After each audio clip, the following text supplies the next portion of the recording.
వరకు దీనికి మీరు వాడుకున్న దానికి కానీ 10,000 కట్టండి, నాకు 10,000 కడితేనే రిపేర్లు చేసుకోవడానికి నేను అనుమతిస్తా, లేకపోతే నేను ఇవ్వనని ఇతను. సార్ మీకెందుకు కట్టాలి?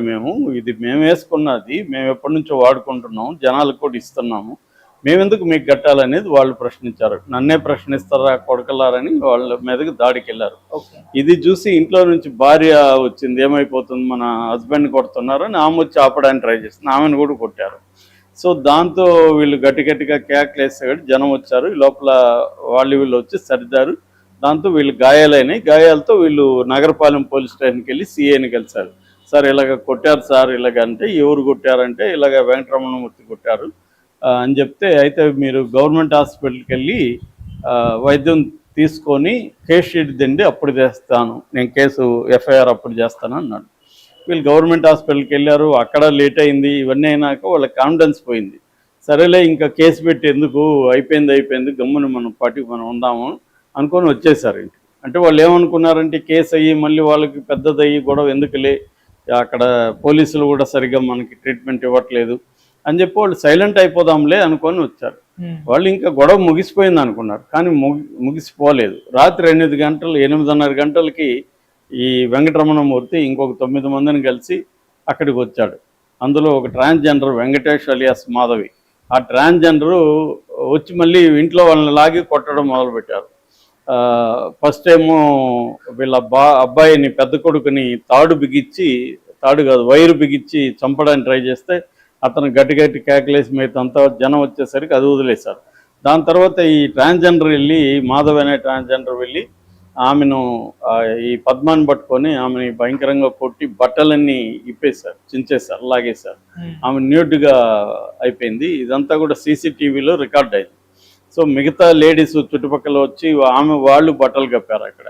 సో ఇది మళ్ళీ హృదయ విదారకంగా అందరినీ కొట్టారు ఈ 9 మంది కలిసి. దాంతో వీళ్ళు మళ్ళీ రాత్రి 10 గంటల ప్రాంతంలో మళ్ళీ పోలీస్ స్టేషన్కి వెళ్ళారు.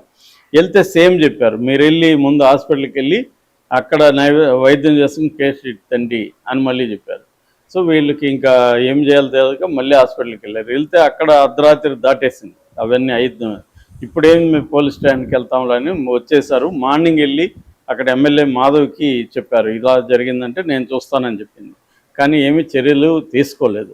ఈ లోపల ఏమైందంటే ఈ సీసీటీవీలో ఉంది, వాళ్ళు సోషల్ మీడియాలో పెట్టేశారు.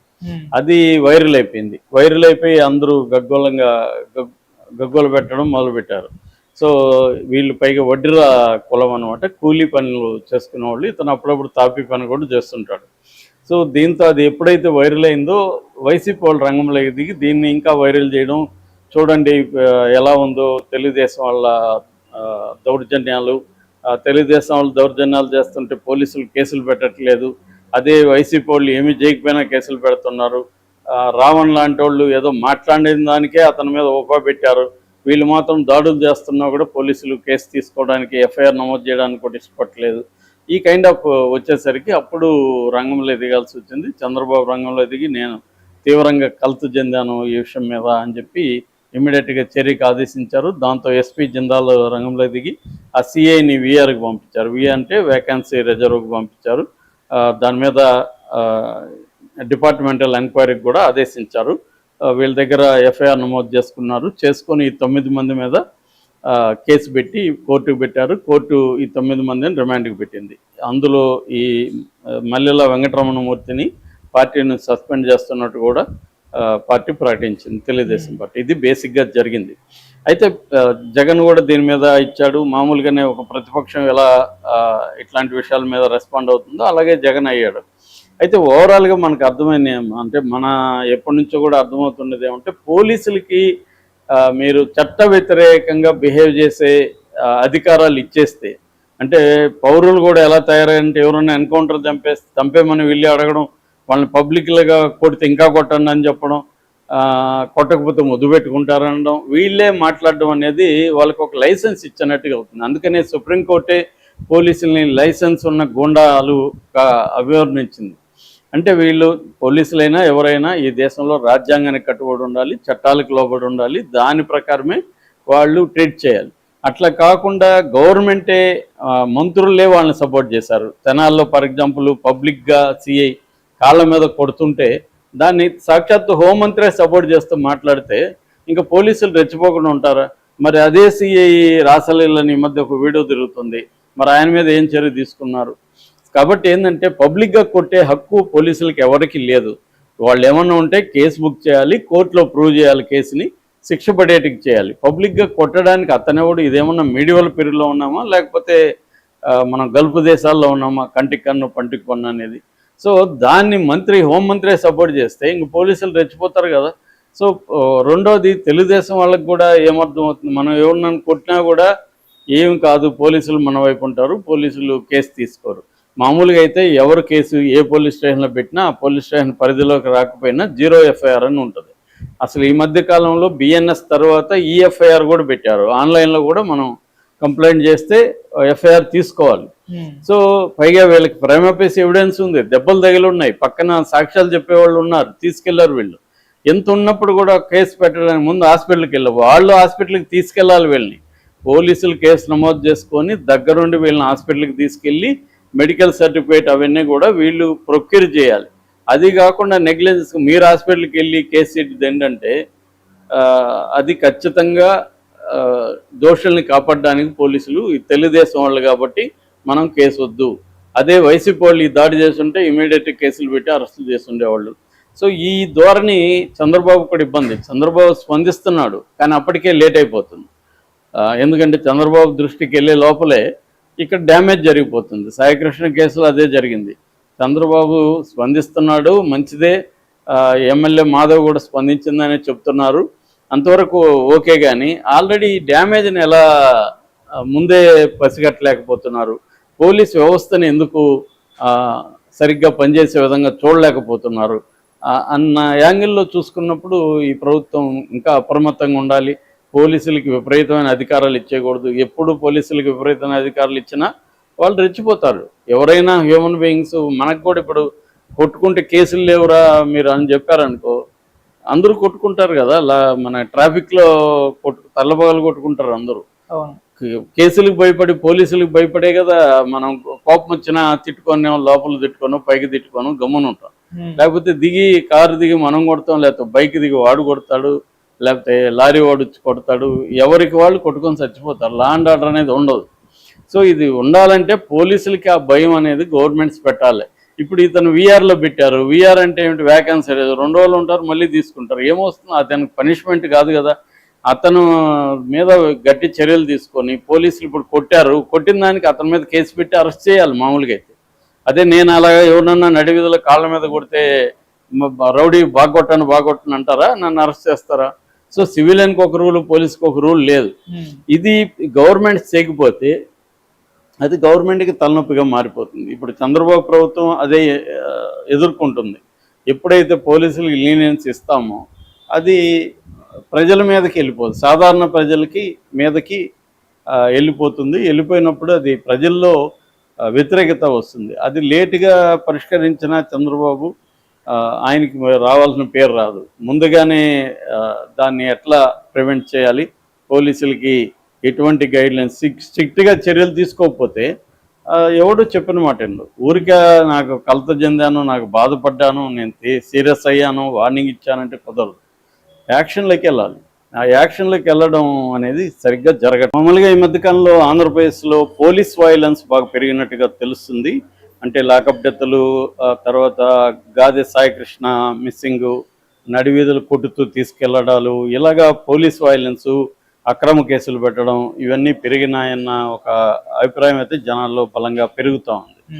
లేటెస్ట్గా అలాంటి ఒక కేసు గుంటూరులో జరిగింది. గుంటూరులో 21 వార్డు నెంబర్ 21లో నగరపాలెం పోలీస్ స్టేషన్ పరిధిలో కృష్ణబాబు కాలనీ అని ఒక కాలనీ ఉంది. ఆ కాలనీలో ఇద్దరు భార్యాభర్తలు ఎప్పటి నుంచో ఒక ఫ్యామిలీ ఉంటుందన్నమాట. ఆమె పేరు ఒంటిపులి పద్మ అంటారు, 44 ఏళ్ళు. వాళ్ళ హస్బెండ్ నాగేశ్వరరావు, వాళ్ళ పెద్ద కొడుకు బాలగోపాలకృష్ణ. సో వీళ్ళు మీద ఇప్పుడు అటాక్ జరిగింది. సో ఇది ఎందుకు జరిగింది ఏంటి? తర్వాత చంద్రబాబు కూడా రెస్పాండ్ అయ్యాడు, అక్కడున్న ఎమ్మెల్యే మాధవ్ కూడా రెస్పాండ్ అయింది, పోలీసులు కూడా అధికారులు రెస్పాండ్ అయ్యి పోలీసుల మీద చర్య కూడా తీసుకున్నారు. ఎస్పీ జిందాల్ కూడా మీడియాతో మాట్లాడాడు. సో అసలు ఏం జరిగింది ఏంటి, ఈ వెర్షన్స్ ఏంటి అని చూసినప్పుడు గ్రౌండ్లోకి వెళ్ళి ఇదంతా రిపోర్ట్ చేసిన బీబీసీ లాంటి సంస్థలు చేసినప్పుడు అనేక విషయాలు బయటకు వచ్చాయి. అదేంటంటే ఈ కాలనీలో ఉంటుండే నాగేశ్వరరావు, ఈ పద్మ దంపతులు ఎప్పటి నుంచో ఉంటున్నారు. దాదాపు 15 yearsగా ముందు వాళ్ళు ఒక బోర్ వేసుకున్నాం. బోర్ అంటే ఒక ట్యాప్ పెట్టుకున్నారు. ఆ ట్యాప్లో నీళ్లు పట్టుకుంటా ఉండేవాళ్ళు. అయితే అది ఈ మధ్యకాలంలో అది మున్సిపాలిటీ పరిధిలోకి వచ్చింది. అది సో వచ్చిన తర్వాత కూడా వీళ్ళే చేసుకున్నారు. ఎప్పుడైనా చుట్టుపక్కల వాళ్ళు కూడా వాటర్కి ఇబ్బంది వస్తే ఇక్కడ వచ్చి పట్టుకొని వెళ్ళేవాళ్ళు. ఇది సాపిగా జరుగుతుంది. అయితే మొన్న బుధవారం 15th నాడు అరౌండ్ 2 o'clock మధ్యాహ్నం తండ్రి కొడుకులు వెళ్ళి ఆ రిపేర్ ఏదో వస్తే రిపేర్ చేస్తున్నారు. ఈ లోపల అక్కడున్న వార్డు 21st వార్డుకి సంబంధించిన టీడీపీ సెక్రటరీ మల్లెల వెంకటరమణమూర్తి అక్కడికి వెళ్ళి వాళ్ళతో గొడవ వేసుకున్నాడు. అరే ఇది మున్సిపాలిటీ ట్యాపు, దీన్ని నాకు చెప్పు, నేను ఇక్కడ ఇన్ఛార్జి, నాకు చెప్పకుండా మీరెవరు రిపేర్లు చేస్తారు, ఇప్పుడు ఇంతవరకు దీనికి మీరు వాడుకున్న దానికి కానీ 10,000 కట్టండి, నాకు 10,000 కడితేనే రిపేర్లు చేసుకోవడానికి నేను అనుమతిస్తా, లేకపోతే నేను ఇవ్వనని ఇతను. సార్ మీకెందుకు కట్టాలి, మేము వేసుకున్నది, మేము ఎప్పటి నుంచో వాడుకుంటున్నాము, జనాలకు కూడా ఇస్తున్నాము, మేమెందుకు మీకు కట్టాలనేది వాళ్ళు ప్రశ్నించారు. నన్నే ప్రశ్నిస్తారా కొడకలారని వాళ్ళ మీదకి దాడికి వెళ్ళారు. ఇది చూసి ఇంట్లో నుంచి భార్య వచ్చింది, ఏమైపోతుంది మన హస్బెండ్ కొడుతున్నారని ఆమె వచ్చి ఆపడానికి ట్రై చేస్తుంది, ఆమెను కూడా కొట్టారు. సో దాంతో వీళ్ళు గట్టిగా కేకలేసాడు, జనం వచ్చారు. ఈ లోపల వీళ్ళు వచ్చి సరిదారు. దాంతో వీళ్ళు గాయాలైనాయి. గాయాలతో వీళ్ళు నగరపాలెం పోలీస్ స్టేషన్కి వెళ్ళి సిఐని కలిశారు. సార్ ఇలాగ కొట్టారు సార్, ఇలాగంటే ఎవరు కొట్టారంటే ఇలాగ వెంకటరమణమూర్తి కొట్టారు అని చెప్తే, అయితే మీరు గవర్నమెంట్ హాస్పిటల్కి వెళ్ళి వైద్యం తీసుకొని కేస్ షీట్ దిండి అప్పుడు చేస్తాను, నేను కేసు ఎఫ్ఐఆర్ అప్పుడు చేస్తాను అన్నాడు. వీళ్ళు గవర్నమెంట్ హాస్పిటల్కి వెళ్ళారు. అక్కడ లేట్ అయింది. ఇవన్నీ అయినాక వాళ్ళ కాన్ఫిడెన్స్ పోయింది. సరేలే ఇంకా కేసు పెట్టి ఎందుకు, అయిపోయింది గమ్మున మనం ఉందాము అనుకొని వచ్చేసారు ఇంటికి. అంటే వాళ్ళు ఏమనుకున్నారంటే కేసు అయ్యి మళ్ళీ వాళ్ళకి పెద్దదయ్యి గొడవ ఎందుకులే, అక్కడ పోలీసులు కూడా సరిగ్గా మనకి ట్రీట్మెంట్ ఇవ్వట్లేదు అని చెప్పి వాళ్ళు సైలెంట్ అయిపోదాంలే అనుకొని వచ్చారు. వాళ్ళు ఇంకా గొడవ ముగిసిపోయింది అనుకున్నారు, కానీ ముగిసిపోలేదు. రాత్రి 8:30 గంటలకి ఈ వెంకటరమణమూర్తి ఇంకొక 9 మందిని కలిసి అక్కడికి వచ్చాడు. అందులో ఒక ట్రాన్స్జెండర్ వెంకటేష్ అలియాస్ మాధవి. ఆ ట్రాన్స్జెండరు వచ్చి మళ్ళీ ఇంట్లో వాళ్ళని లాగి కొట్టడం మొదలుపెట్టారు. ఫస్ట్ ఏమో వీళ్ళ అబ్బాయిని, పెద్ద కొడుకుని వైరు బిగించి చంపడానికి ట్రై చేస్తే అతను గట్టి కేకలేసి మీదంతా జనం వచ్చేసరికి అది వదిలేశారు. దాని తర్వాత ఈ ట్రాన్స్జెండర్ వెళ్ళి, మాధవ్ అనే ట్రాన్స్జెండర్ వెళ్ళి ఆమెను, ఈ పద్మాన్ని పట్టుకొని ఆమెని భయంకరంగా కొట్టి బట్టలన్నీ ఇప్పేశారు, చించేశారు, లాగేశారు. ఆమె న్యూడ్గా అయిపోయింది. ఇదంతా కూడా సీసీటీవీలో రికార్డ్ అయింది. సో మిగతా లేడీస్ చుట్టుపక్కల వచ్చి వాళ్ళు బట్టలు కప్పారు అక్కడ.